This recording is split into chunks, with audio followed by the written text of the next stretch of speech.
find a way. Yeah, So. yeah. Hey, Yeah, that's Andy, awesome. just a comment. I think you would have a lot of fun playing the banjo, I think. Oh, yeah, Banjo. thanks, Doug. Thanks, mate.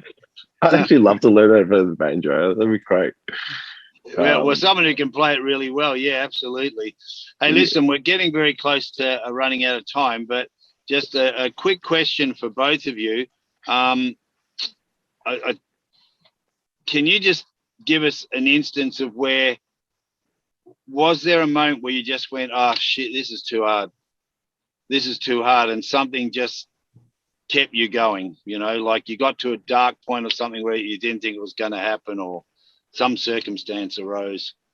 Like probably every second day, you know what I mean? Like every second day. But like, I don't know. You just, yeah, I guess something just like, every time for me anyways, I can't speak to myself, but I guess any time like I wanted to quit, I don't know, it just ate me inside, you know, and I was like, but you know, if you quit now, then, you know, what's the point? Like, you know, you've gotten this far. And I guess, look, for me, it's different though. Like for me, I guess I was lucky enough. I guess because I did this later on in life, I established myself really well in my industry. So I had one of those jobs where I could just always go back into it. So for me, there's always a risk, but I was always like, you know what, who cares? Like, I'm just going to do it. And if it doesn't work, or I know, well, I'm just going to come back to doing what I'm doing now. So, you know, so yeah, so Yeah. I guess, yeah. Just Nike, mate. Keep doing it.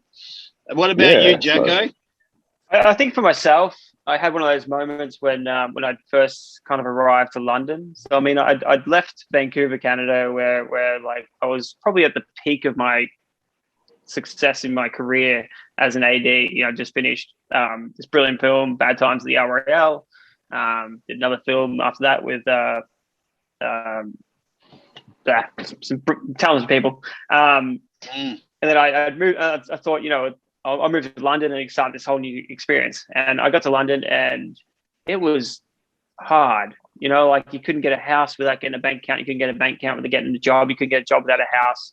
I was living out of my backpack and living in a hostel. And I'd spent every single dime of my money, and I'd contacted everyone I possibly could and done every trick I possibly could. And I couldn't get any work. And I literally sat there when I had about 63p left in my name.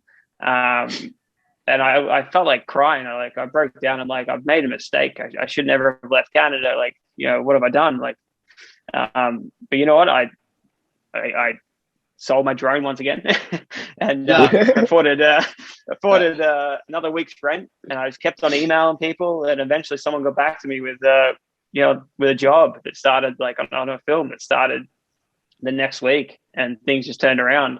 So it was just kind of like just not giving up. But yeah, it gets tough. There are the moments in life where you just sort of like, you know, what have I done? Like sometimes living the risk life doesn't always pay out. Like it's, No, it doesn't. No, that doesn't. No. But even halfway through writing a song, I'm always like, oh, I'm done with this. Halfway through, exactly. And I think what you two guys have just said, and as we close on this, is that there's going to be times where, like what you just said, Jack, you're down to it, man. That you've got a couple of cents in your hand, and you think, what am I going to do? But what you did do is you sold something, you found money somehow, and you just kept emailing people. And I think when your back's up against the wall, there's nothing to be afraid of. Like when everything's running well, say, all right, let's say my example, and you want to connect with a producer or director, you think, I don't know, should I do it or not? Maybe they don't want. But when your back's up against, well, you don't give a shit. You just do it.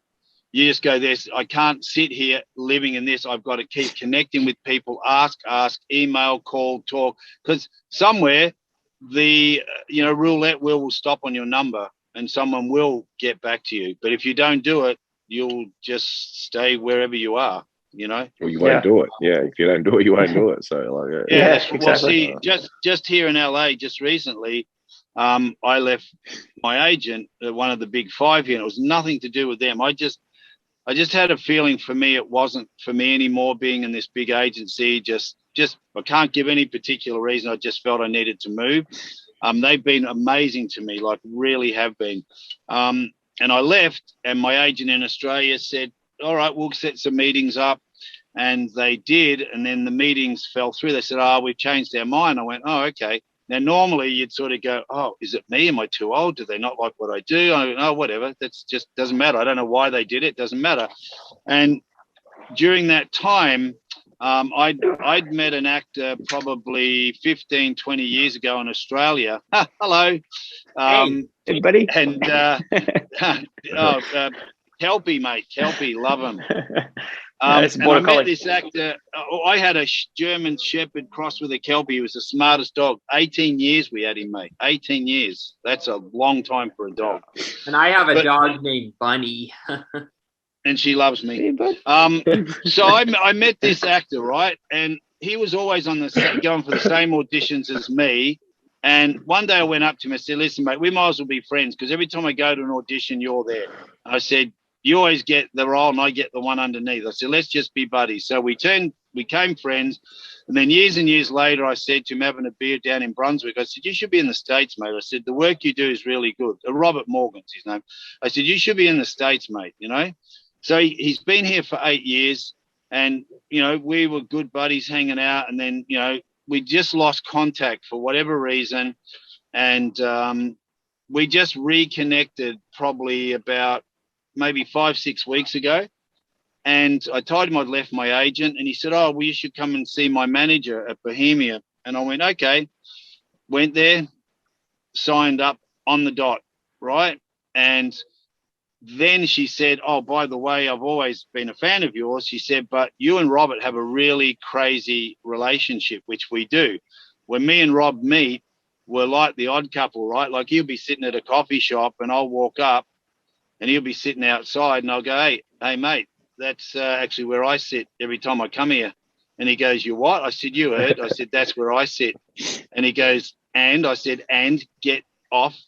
That's my seat. And he goes, really? He goes, and what are you going to do if I don't? I said, well, you'll find out. Because Rob's a big guy. He used to be a pro boxer. He looks like it, right? And he gets up and we walk towards each other and then we give each other a big hug. And you can hear the people around going, oh, sure. You know, but that's our relationship, right? What I didn't know is when I signed up, our manager brought a team of people on and to write a short film about me and Rob as this odd couple. I can't give away the story. And this whole team's been put together. And what they're hoping to do is pitch it and maybe turn it into a bit of a series, you know, pitch it to TV. We've been filming that for the last 3 days. It's just so cool, so funny. But see, that wouldn't have happened if I didn't go up 20 years ago to him or 15 years ago and say, hey, mate, we need to meet because we're always competing. So it's everything you guys have said.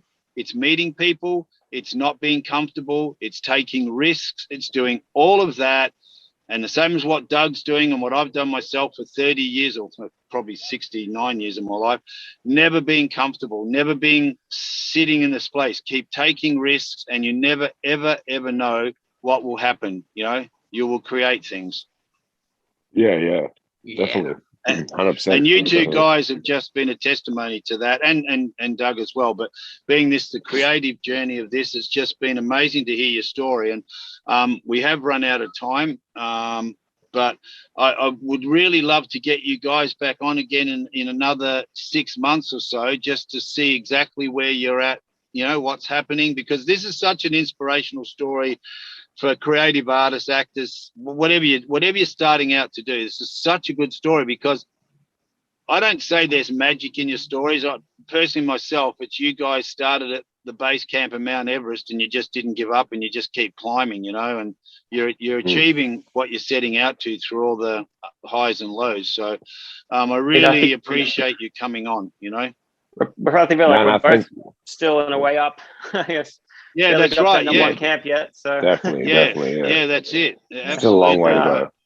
Yeah, and I really believe that you'll achieve everything you want. You know. Yeah, I'm down for the reunion in 6 months. Sounds good. Yeah, to be awesome. I want to see where you guys are at as well. Yeah, it'd be all good to see where we're all, you know, we're all going. So. Yeah, I really can't tell you guys, thanks so much for joining us, and thanks for Doug for organising this. And you know, I did hog the program tonight a bit, but obviously simply because met you two guys at the start, Yeah. and you spun me out with where you've gone. It's just fantastic. So we'll make really the next want to one thank you without both. Mm. Awesome. All right. Thank you so much. All right, All thanks, right, guys. guys. Thanks, guys. everyone. All right, everyone. I want to thank you all for appearing on the show tonight. The links to Phil's album, everyone, is up here. And follow Jacko right here. And we'll see you next time for the next Relentless and Unstoppable.